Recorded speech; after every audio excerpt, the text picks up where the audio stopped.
We should have a challenge at the shop to see if you can pick up a tire with just your fingers, right? Like the grip challenges, you know? Let's see who can do it. You think you can do it? Let's see if the camera guy can do it. Right, this? Just one hand? One hand. Use your strong hand. No. Can't do it. No, I can't get enough grip. Your hands are too small. Hey guys, welcome back to HRG TV, and today we have this 1997 Mitsubishi Minicab with, I don't know, it's got like 10 miles on it, because it's all in kilometers, and the radio is AM and all the stations are in Japanese, so you can't understand it, but it does have four-wheel drive, and it does have a problem. It sits too low. So today, we're gonna put a lift kit on it, the HRG Offroad 1.5-inch lift kit, which is available right now on HRGoffroad.com. Boy, this thing is a unit. What a beast this thing is. It has 660 cc's, by the way, and a dog-o-matic transmission. I think about 30-ish horsepower, and I'm just trailing off. But anyways, let's get into the video. All right, we're gonna start with all the stuff we need for the front installation. It's very, very simple. You're only gonna need two sockets, a 17 and a 12 millimeter. I have a 1/2 inch and 3/8 inch impacts here. You're gonna need a 12 millimeter wrench to do the nuts here, and then 17 to take the strut off. And I have this as just a leverage wrench, so you don't really need it specifically for that. But basically the front is these two spacers. Your left side is obviously passenger side, since this is a Japanese market vehicle. As I know it can be confusing, the bolt pattern is identical all three ways, so there's literally 3 ways you can install this, but there's only one correct way.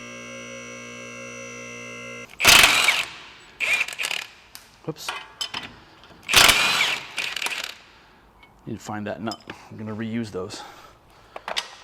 Oh man, I'm just dropping stuff everywhere.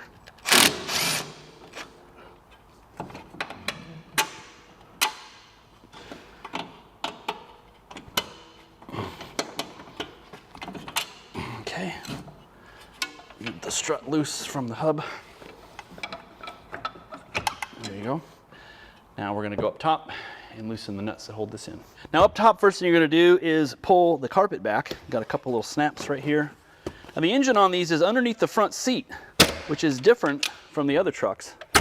Sandbar's got the engine all the way in the back, but the engine on this one is right there.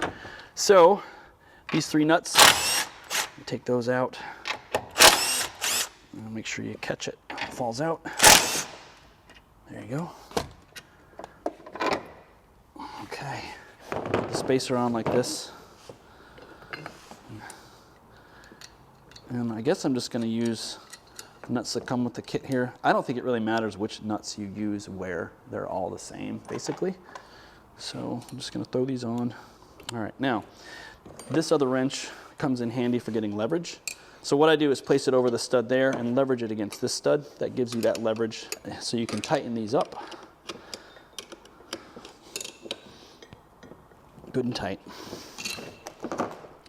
All right, when you're putting this in, the orientation is very important. These are offset to correct camber, and that means that this top plate is like shifted this way, and if you put it in wrong, it's gonna mess up the camber really bad. So basically, the L is gonna be facing like this. So that's how it's supposed to go in, right there.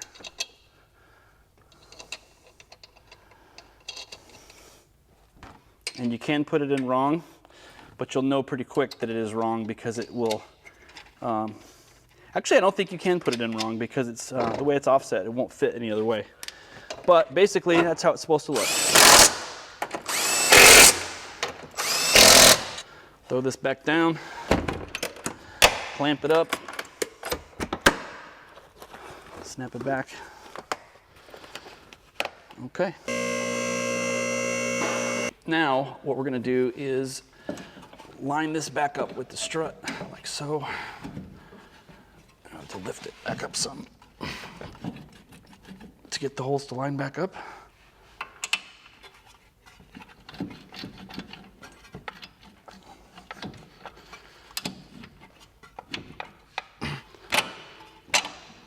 There we go. There.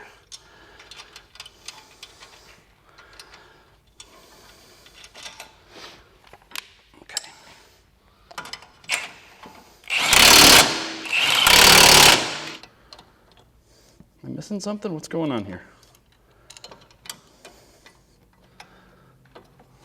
There it goes. There you go. Easy. All right, just put the tire back on. That's the front done. All right, let's move on to the back. For the back, you just need the 14mm wrench and 14mm socket. If you haven't got one of these yet, I highly recommend it. So basically, we're just gonna replace the shackles with these longer ones, and then we're gonna put these shock extensions in. All right, so for the back, what's great is you don't even have to take the tire off. It's all right here. So basically, you're just going to, not there, and then another one right there.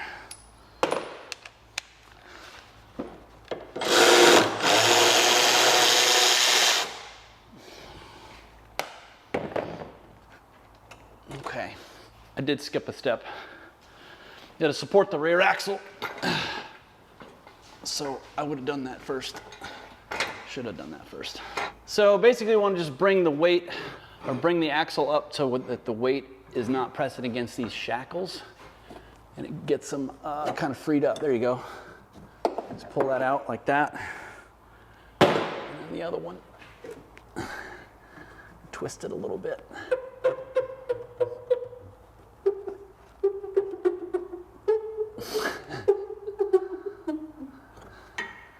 Okay, now these bolt sleeves will go in place of this here. So the longer one obviously goes in the top, the shorter one goes in the bottom, and you can kind of piece together how this is going to work, just like that. These should go right in. Oh yeah.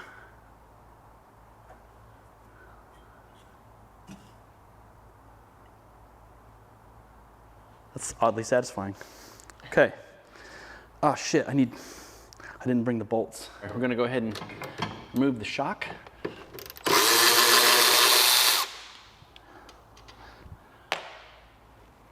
And that way we can drop this whole thing down a little bit.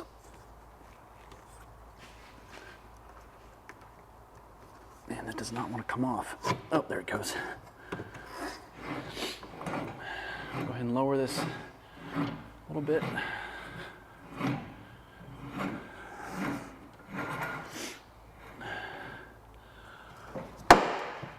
Oop, too far.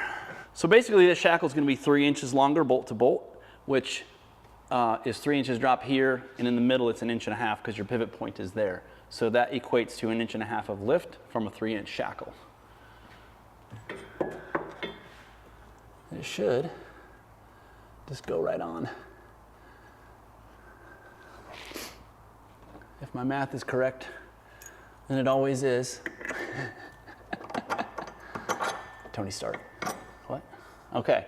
It looks like we might have to coax that mud flap a little bit. By coax, I mean cut. Okay. Look at that. That's a fit right there. I like it. All right, and then tighten everything up.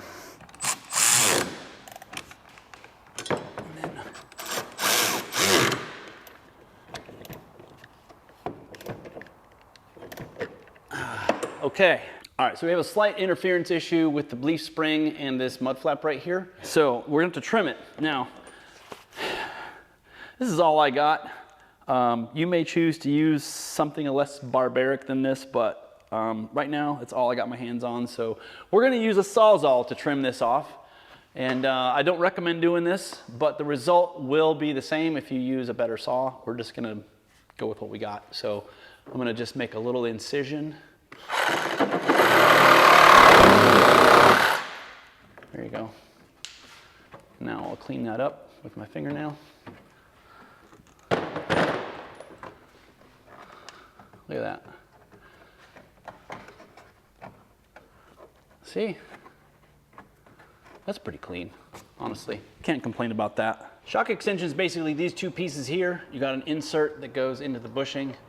It's machined to fit perfectly. And then you've got this bracket right here that's gonna attach to that. So I'm gonna slide this over top. And it is a little bit of a snug fit, but we're gonna get it on there. So put that on like this. It is a little bit tight, but it'll go on just like that. There you go. Maybe give her a little tap, I don't know. Basically, we're going to attach this part with the stock hardware. Just gonna go right back on like it was. And then this is gonna go in here like that. All right, and this is the bolt that comes with the kit. Like an M10 by 50. Tighten it up. Same thing with this one. I'm going to get a little extra with the wrench here. Make sure she's good and tight.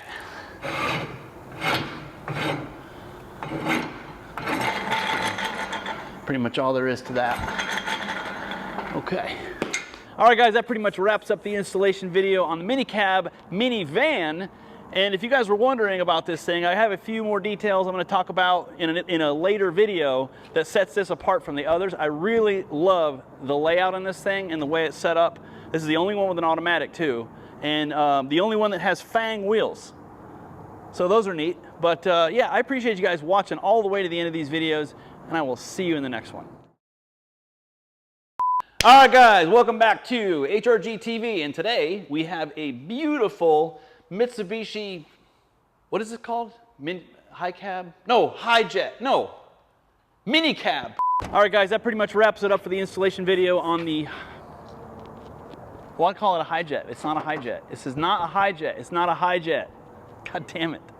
That pretty much wraps up this video on the installation on this beautiful Hijet.